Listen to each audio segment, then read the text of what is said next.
여러분 안녕하십니까? 경제현장 오늘 시작합니다. 대형마트 의무휴업 폐지 논란이 다시 한번 뜨거운 감자가 되고 있습니다.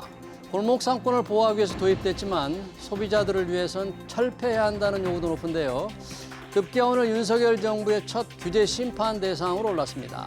어떤 쟁점들이 격돌하고 있는지 자세히 살펴보겠습니다. 유튜브 실시간 댓글 의견 주시면 토론에 반영합니다. 경제현장 오늘입니다.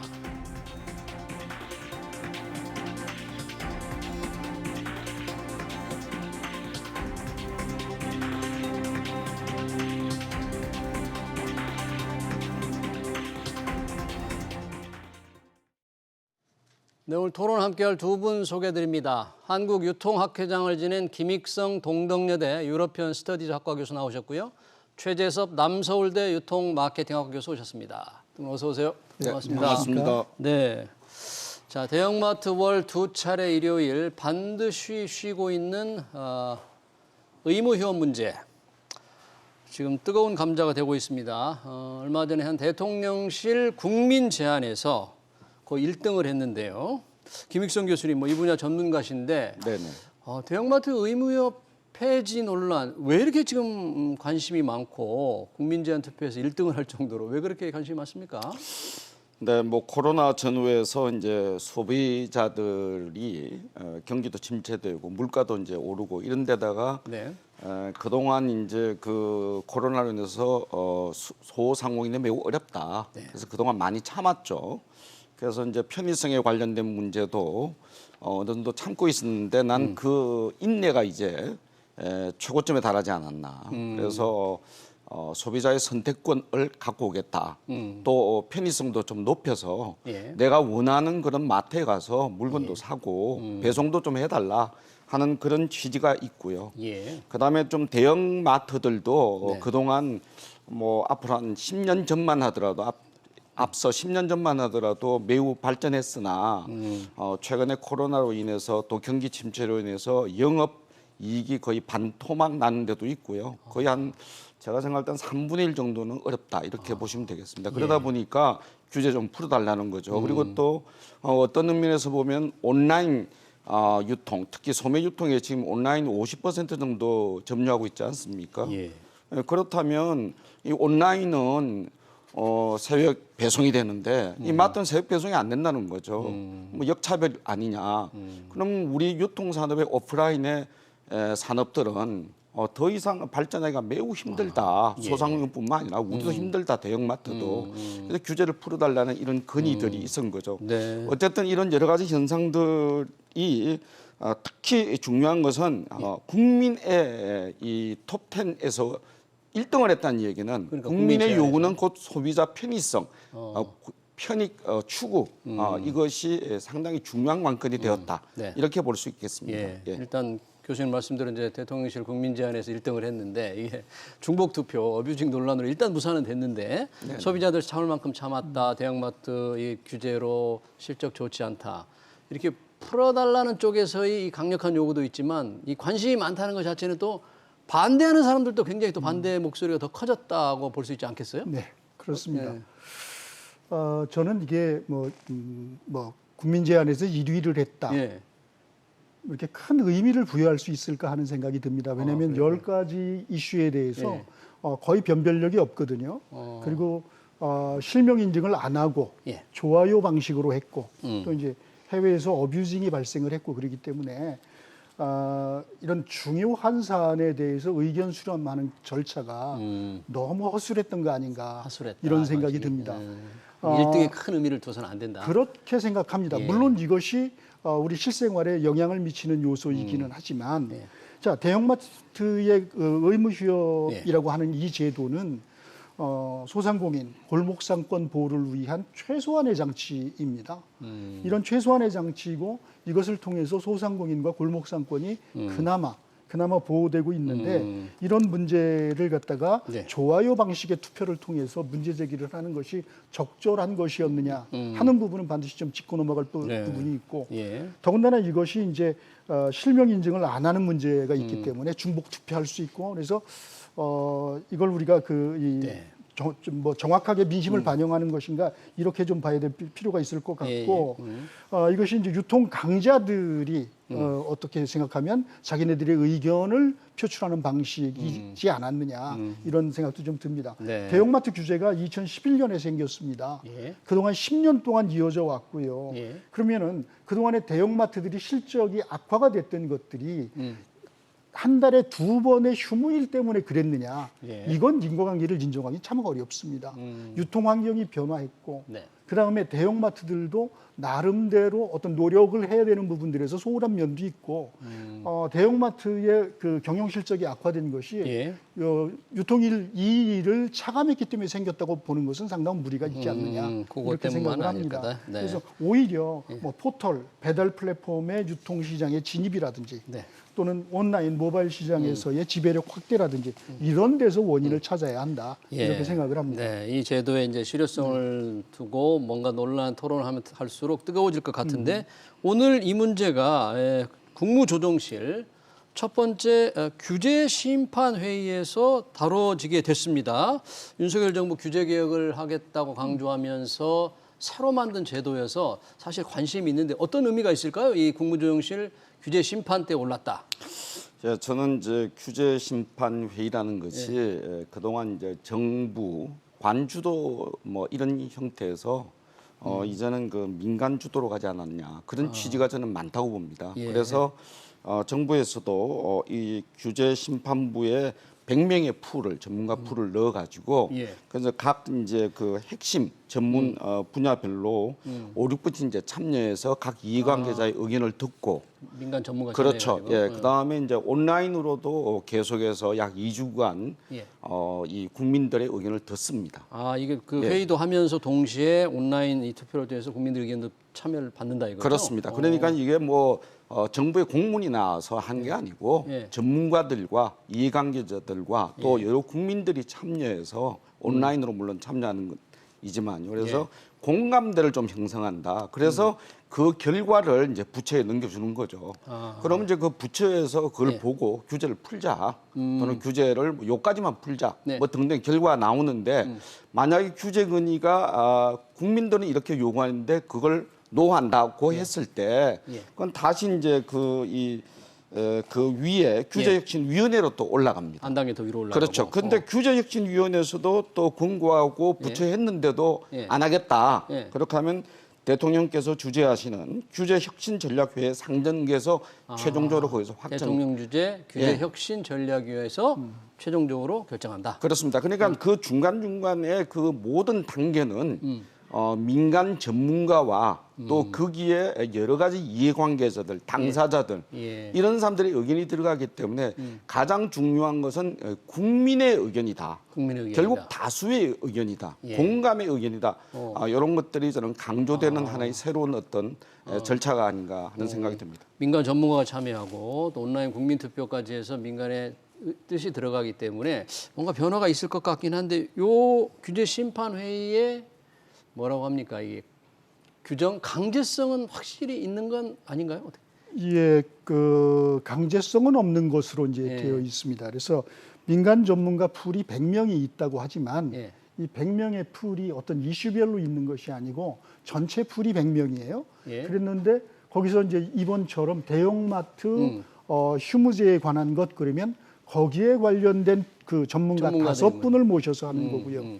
그다음에 좀 우려가 되는 것 중에 하나는 이것도 역시 앞에서 얘기했던 것처럼 의견을 수렴하는 과정에서 좋아요를 가지고 하도록 돼 있어요. 온라인 국민투표 한다고 그러니까요. 근데 이것도 이제 그 실명 인증이 안 되기 때문에 자칫 잘못하면 뭐 이해 당사자들 가운데서 편가르기식으로 흘러갈 우려가 있습니다. 그래서 사실 과거에 이전 정부에서도 열린 소통 포럼이라고 하는 제도를 통해서 이와 유사한 어떻게 보면 이것보다 더 조금 더 좀 조직적인 그런 그 의사 수렴 제도가 있었습니다. 열린 소통 포럼? 예, 지금도 운영되고 있습니다. 그러니까 지금 이원화돼 있는 것인데 뭐 이원화돼 있더라도 국민들의 의견을 많이 수렴하는 기구들이 있으면 좋은 것은 사실입니다.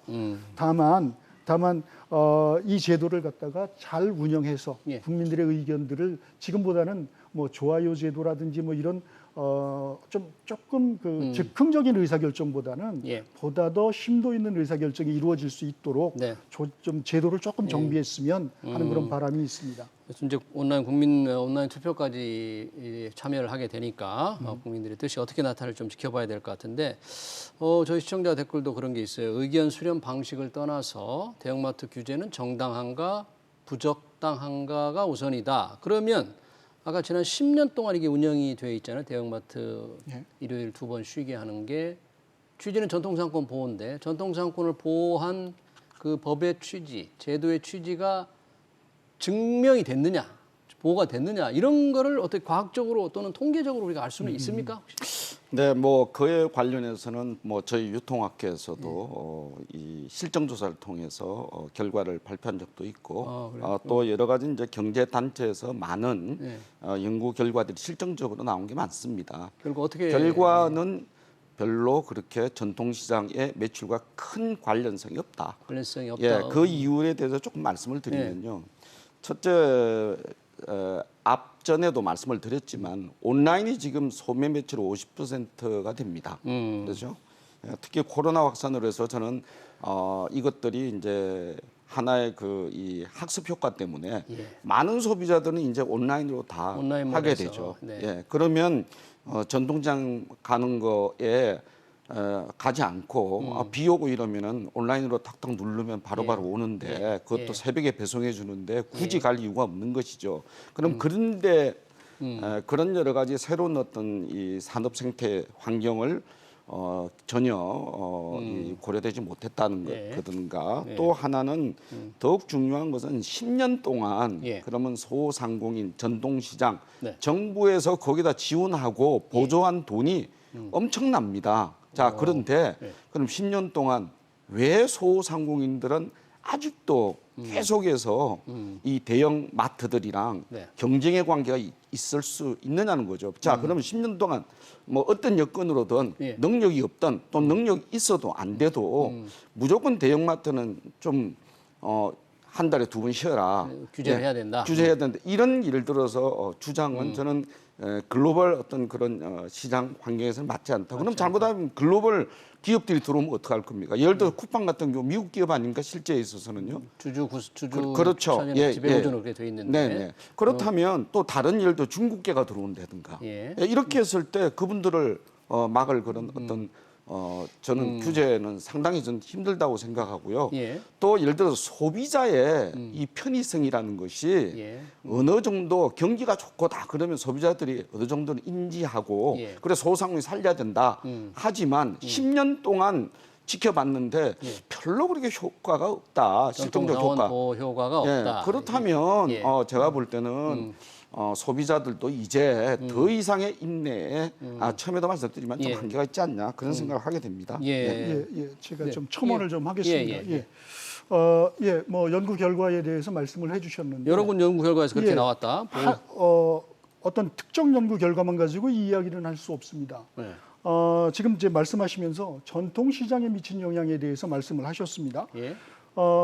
서울연구원에서 연구한 걸 보면 전통시장만 얘기하면 좀 적지만 전통시장과 골목상권까지 포함하면 그러면 의무휴업일에 소비자의 47.5%가 골목시장에 가고요. 구매 금액은 평소보다 35% 이상 높습니다. 의무휴업일에 마트, 대형마트 쉬는 날? 그다음에 농촌경제연구원에서 연구한 연구 결과를 보면 의무 휴업일이 분명히 소상공인들 전통시장에 보탬이 된다고 결론을 맺습니다. 그러면서 그런데 우리가 공급하는 데는 좀 문제가 있다. 뭐냐면 농산물 공급, 대형마트에 공급하는 건 줄어든다. 당연한 얘기겠죠? 네, 안 파니까. 그렇게 얘기를 했고요. 가장 최근에 연구했던 전경련 그 연구 결과를 보면 여기서도 이렇게 얘기를 해요. 전통시장을 방문한다는 소비자는 8.3%밖에 안 된다. 전통시장만 얘기하니까 그렇죠. 전통시장 말고 동네 슈퍼마켓, 그다음에 편의점 이런 골목상권을 다 포함하면 응답자의 57.2%가 의무휴업일에 나는 대안으로 전통시장이나 골목상권을 찾는다라고 얘기를 했어요.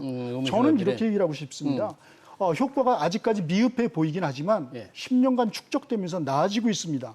이거는 철폐해야 될 문제가 아니라 저는 확대해야 된다고 생각을 합니다. 휴업일을 예, 확대해야 된다고요? 소비자들은 늘 헷갈려요. 이번 주 일요일 날 대형마트가 노는지 안 노는지가 헷갈려요. 오히려 매주 대형마트가 예, 쉬면 소비자들 선택하기도 좋은 거고요. 훨씬 더 효과도 좋을 겁니다.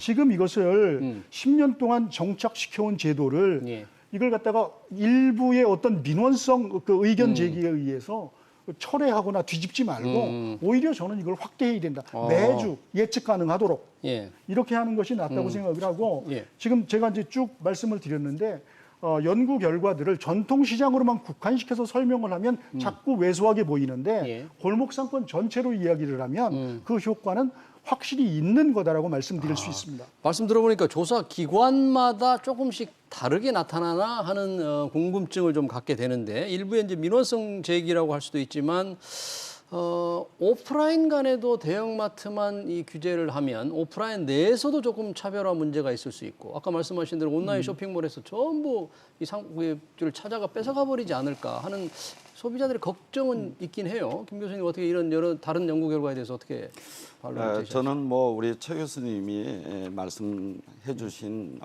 이 연구의 실증적 결과는 다양할 수가 있겠죠.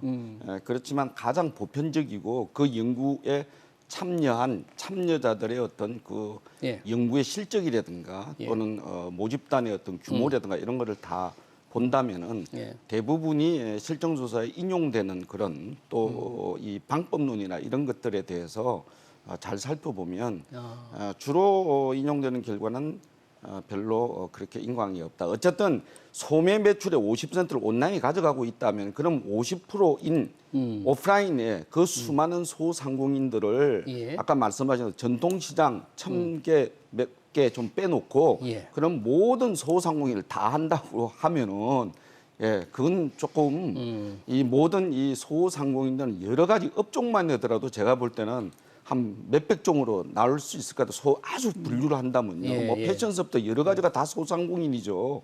모든 사람들이 회사 다니다가 나와서 장사하면 다 소상공인이에요. 그러니까 소상공인이라는 어떤 개념 자체나 정의나 범위들도 예. 어떤 범위들이 대형마트에서 파는 품종과 이런 걸 다 같이 보시고 예. 저는 판단을 해야 된다고 생각하고 또 예. 하나는 제가 요 문제도 좀 드리겠습니다. 예. 세상에 예를 들어서 지금 교통의 편의성을 한번 생각해 보세요. 네. 예를 들어서 내가 어느 뭐 이 서울 근교에 예. 마트를 못 짓겠다. 그러면 거기 사시는 분들이 요새 냉장고 좀 큽니까? 그리고 저기 지하철 좀 잘 돼 있어요. 그리고 각 집마다요 애들도 차를 갖고 있는 경우가 많아요. 20대. 예. 그러면 차 타고 예. 10km 나가면 15km 나가면 반경 2, 3km에 못 짓는다고 해서 나가면 금방 다 사갖고 다 옵니다. 사갖고 예. 그리고 그런 거를 따지면 예. 예를 들어서 누구 예를 들어서 저 일요일 날 그거 안 한다고 그래서 예. 그 사람들이 뭐 일요일 날 안 하니까 난 전통시장 가겠다. 그리고 마지막으로 하나만 말씀드릴 거는 예. 전통시장과 예를 들어서 대형마트에 가는 고객군과 또 거기에 취급하는 제품들도 다 틀립니다. 어느 정도. 제품도 예, 틀리다. 예를 들어서 사회자님께서 전통시장 가서 살 수 있는 그런 제품과 예, 마트 가서 사는 제품과 틀려요. 그리고 내가 예를 들어 하나만 사겠다면 전 전통시장 가겠어요. 좀 싸게 사겠다. 그럼 전통시장 가야 됩니다. 예. 그렇지만 나 시간이 없어. 예. 나 또 애들도 데리고 가야 돼. 그래서 또 애들 밥도 먹여야 돼. 예. 그럼 마트로 가지. 가는 목적과 상품군과 다 틀립니다. 그걸 예. 똑같이 놓고도 해소도 안 되고 마지막으로 하나만 더 말씀드리고 끝내겠습니다. 이게 구도 자체가 왜 소상공인과 대형마트와 이게 뭐 경쟁 구도입니까? 왜 경쟁 구도는 왜 이거 제로섬 게임이냐? 그렇죠. 그게 아니다. 그건 이거죠. 아니죠. 예를 들어 생각해 보십시오. 대학생과 국민학생 보고 싸우기 하기엔 그게 어디 경쟁입니까? 그거는 이거는 정책 자체가 보는 시각이 하나는 산업 정책으로 자꾸 보고 있기 때문에 그래요. 이거는 복지나 다른 정책으로 봐야 됩니다. 예. 제가 소상공인 죽이자는 것도 아니고 소상공인 지원해야 된다는 예. 거고 예. 그건 나중에 말씀드리겠지만 다음 저기 안건에서요. 그런 것들을 좀 시각을 좀 달리 보자. 예. 경쟁의 시각으로 보지 말고 공생과 같이 하는 그런 시각으로 보면 이런 것들이 처음부터 이런 얘기가 나와서도 안 되는 거예요. 예, 그러니까 대형마트와 전통상인, 저 이른바 골목상권을 경쟁자로 보니까 왜 둘 간의 경쟁자로 몰고 가느냐 이게 함께 윈윈할 수도 있고. 참 좋은 말씀 해주셨습니다. 예. 경제 정책엔 두 가지 종류가 있습니다. 하나는 얼마나 생산성 높게 효율적으로 경제를 운영하느냐 하는 문제가 있고요. 하나는 사람들을 얼마나 편하게, 얼마나 공정하게 예. 배려할 거 배려하면서 예. 이렇게 베풀어주는 우리 주로 이제 이 복지 정책 예. 같은 경우가 그렇습니다. 예. 우리가 소상공인과 전통시장을 볼 때 예. 지금 교수님 말씀하신 것처럼 대형마트와 같이 경쟁할 수는 없습니다. 그러면 어떤 정책이 필요한 거냐면 소상공인, 전통시장 이분들이 대형마트와 경쟁할 수 있는 어떤 여건들, 플랫폼, 네. 툴 이런 것들을 활용할 수 있도록 해주면 되는 거거든요. 예. 지금 많은 소상공인 단체들 그다음에 전통시장에서 뭐 예를 들면 인천 같은 경우에 예. 이음 카드를 이용을 해서 지금 모바일 상거래를 하고 있습니다. 그럼요. 소상공인도 예. 온라인 다 해요. 그것들을 할 수 있는 여건을 만들어주고 같이 경쟁하도록 하는 것인데 예. 그런데 지금 우리나라에 소상공인들을 따지면 600만이 넘는 업체 수가 있어요. 예. 우리나라의 99%가 중소기업, 소기업이고요. 예. 그다음에 그 종사하는 사람들 중에서 한 40% 이상이 소기업, 소상공인들입니다. 그럼 그분들에게 그냥 경쟁 논리만 얘기를 해서 저 대형마트랑 직접 경쟁해봐라. 그래서 안 되면 도태되라. 이거는 굉장히 무책임한 정책입니다. 그러니까 그분들이 경쟁할 수 있는 여건을 만들어주는 게 정책이지 그분들을 갖다가 도태시키는 것이 정책은 아닌 거거든요. 지금 이제 뭐 경쟁보다는 경쟁 복지나- 관계가 아닐 수 있다. 네, 복지나 협력이나 그러니까, 공생의 정책을 지금 이제 얘기하는 우리가 지금 얘기해야 되는 것은 소상공인들, 전통시장도 한 달에 몇 번이라도 매출을 좀 넉넉히 누릴 수 있도록 배려하고 그 다음에 또 대기업하고 자영업자들이 상생할 수 있는 또 여건도 만들어주고 네. 지원해주고 그런 정책을 마련해야 되는 때에 예.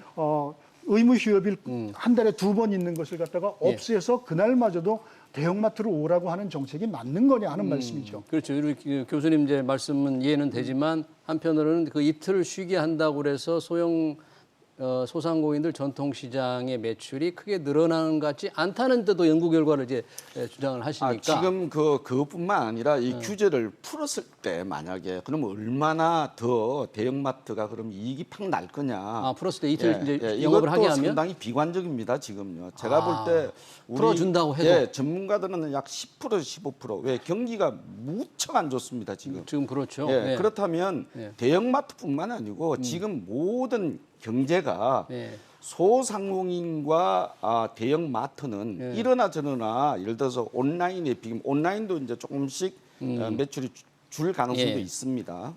자, 그렇다면 배달을 갖다가 예를 들어서 경쟁의 핵심으로 하지 않는 한 이 오프라인 즉 소상공인까지 포함해서 매출은 상당 부분 줄어들고 오히려 전통시장은 오히려 가격 경쟁에 유리합니다. 오히려 하나씩 팔잖아요. 예. 2개도 팔 수 있고 덤도 줄 수 있고 이런 면에서는 오히려 대형마트가 오히려 저는 불리할 수도 저는 어느 정도는 있다고 생각해요. 물론 어느 정도 영업이익에 10에서 15% 오릅니다.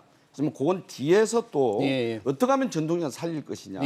유럽이나 이런 사례도 좀 설명드리도록 하겠습니다. 그러니까 이미 유통 환경상으로 놓고 봤을 때 대형마트는 사실 지금은 이제 대형마트의 시대는 아닙니다. 이미 온라인 시대라 그런 말씀이시죠? 온라인으로 양극화되는 겁니다. 그러니까 온라인 모바일을 인터페이스로 하는 그런 유통과 그다음에 가장 가까운 지근거리에서 얼굴을 마주보고 물건을 사는 그런 소비자 환경과 이렇게 양분화돼 있는 것이지 대형마트는 사실은 어떻게 보면 유통 환경과 유통 조류에서 현재 어려운 상태에 있는 것이고 그렇다라고 하면 대형마트는 어떻게 업태 변경을 하고 어떻게 서비스 변경을 해서 소비자들에게 소구할 것인가를 이야기를 해야지 한 달에 이틀 영업 못하는 것조차도 우리 해야 되겠다라고 나설 때는 아니다. 지금 이틀 교수님 이틀 영업을 못하는 그 일요일에 온라인 배송도 안 되잖아요. 그렇죠. 그러니까 공정거래위원회에서 그러면 우선 영업을 못하는 일요일에 온라인 배송 한번 허용하는 검토해봐야 되는 거 아니야? 뭐 이런 지금 생각을 하고 있다는데 그건 어떻게 우선 그것만이라도 해야 된다고 보십니까? 일단 뭐 예를 들어서 그것은 어떻게 보면 역으로 또 제한하는 거거든요. 한 번 중인 걸 또 제한하는 거지 않습니까? 지금 예를 들어서 모든 유통산업의 경쟁 핵심은 배달입니다. 배달, 온라인 그렇지 않습니까? 온라인이고 오프라인이고 똑같습니다. 이제는.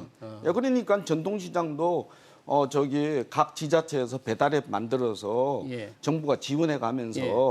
공짜로 배달도 시켜주고 싸게 배달시켜주자는 거 아니겠습니까? 예. 자, 그런데 이제는 저 일요일 날 묶어놓은 상태에서 야, 배달도 너는 0시부터 12시 새벽 배달 하지 마. 못하게 온라인 이제 쉬는 날 배달 이거는 못하는 건데. 오프라인 유통산업을 죽이는 거고요. 그리고 대형마트는요, 전 세계적으로 웰마트가 죽지 않습니다. 월마트. 예, 그 다음에 예를 들어서 독일이나 유럽에 있는 예를 들어서 알디라든지 이런 큰 대형마트들 죽지 않습니다. 왜? 사람들은 이제 시간이 없어요. 한 번 가서 왕창 사서 올려놓고 예. 그렇게 먹는 그런 물론 이제 그거는 사람마다 또 소비의 어떤 특성마다 경기마다 좀 틀리지만 저는 오프라인의 대형마트에 예를 들어서 한계가 있긴 있지만 예. 그렇다고 해서 저는 지속 발전하지 않는다고 보지는 않습니다. 그러면 우리나라가 이렇게 지금 일요일 2번 못하게 규제를 하고 있는 다른 나라는 그러면 대형마트의 경우에 의무 휴일 이런 게 좀 까다로워지고 있습니까? 좀 아니면 완화를 하고 어떻게? 뭐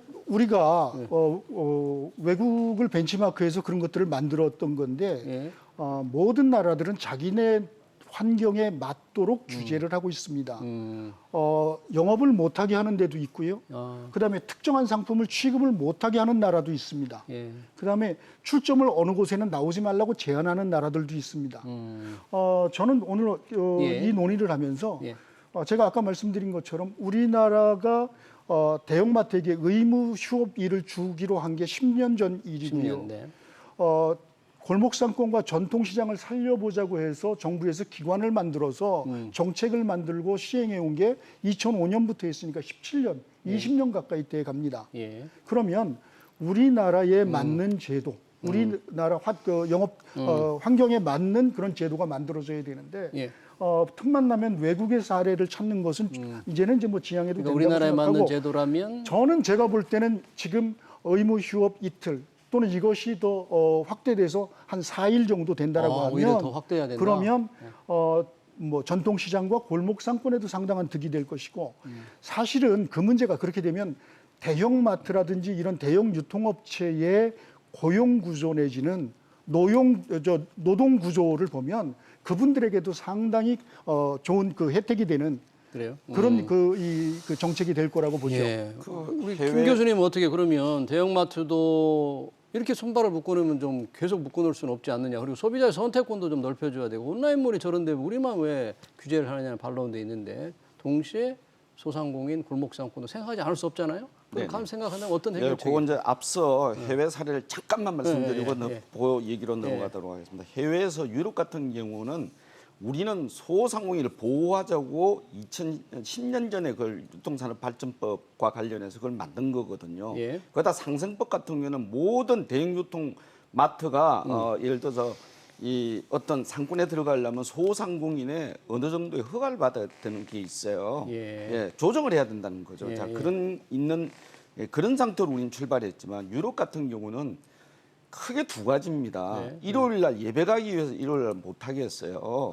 종교적인 이유 그렇죠. 때문에. 기독교 국가지 않습니까? 네, 일본도 물론 처음에는 우리처럼 소상공인 보온다고 하다가 다 없앴습니다. 지금은. 규제 완화했어요? 규제 완화했죠. 자, 그다음에 유럽도 지금 일요일 날 문 여는 마트가 너무 많습니다. 편의성도 높여야 된다고 그래가지고. 자, 그다음에 또 유럽 같은 경우는 그런 이 기독교적인 문화 때문에도 그렇지만 또 하나는 뭐냐면 교통 문제. 예, 그것 때문에 밖에다가 지우라는 겁니다. 시내에다 짓지 말고 환경 해치니까 그걸 갖다가 정확히 보셔야 되고요. 그다음에 이제 앞으로 그럼 우리가 상생을 소상공인들한테 해야 되느냐? 제가 볼 때는 소상공인들도 10년이고 하네. 제일 중요한 것은 고객의 가치입니다. 10년 아니라 20년 에도 고객의 가치에 준하지 못하는 그런 소상공인은 도태될 수밖에 없는 거예요. 그리고 소상공인이라는 것은 아까도 얘기를 했지만 그분들이 어려우면은 정부가 나서서 우리 국민의 세금으로 복지 정책의 일환으로 복지로 또는 지원을 해야 된다. 생산 복지 정책이라고 얘기들 많이 하죠. 그런 식으로 지원을 해드려야 됩니다. 그분들 왜 생존권이 달려있기 때문에 제가 못하자는 게 아니고 자, 두 번째는 소상공인들이 예를 들어서 더 발전할 수 있고 혁신적으로 할 수 있으려면 그분들이 협력하셔야 됩니다. 그래서 협력을 해가지고 혁신할 수 있는 그런 새로운 인프라 지원 정책이 있어야지 그렇지 않고 그냥 사막에 물 주듯이 이런 정책. 네, 네. 소상공인한테 컴퓨터 갖다 주면 60대 된 할머니가 그 컴퓨터 씁니까? 알겠습니다. 네. 네. 그러니까 대형마트도 조금 할 수 있도록 규제를 완화하고 소상공인들은 복지 정책으로 접근해야 된다는 그 말씀으로 시간 관계상 정리를 해야 되겠 짧게 좀 아주. 네. 그러니까 지금 김 교수님 말씀하실 때 이야기하는 것은 유럽은 유럽의 문화와 맞는 정책을 했고 네. 일본은 일본에 맞는 정책을 했습니다. 그러니까 우리도 우리에 맞는 정책, 네. 지금까지 20년 가까이 만들어진 정책을 유지하고 더 개발하는 것이 더 중요한 시기다 이렇게 알겠습니다. 말씀드리겠습니다. 네, 대형마트 5월 2회 의무휴업 폐지 논란 토론 여기서 마치겠습니다. 김익성 동덕여대 유러피언 스터디즈학과 교수 그리고 최재섭 남서울대 유통마케팅학과 교수였습니다. 두 분 고맙습니다. 네. 감사합니다. 네.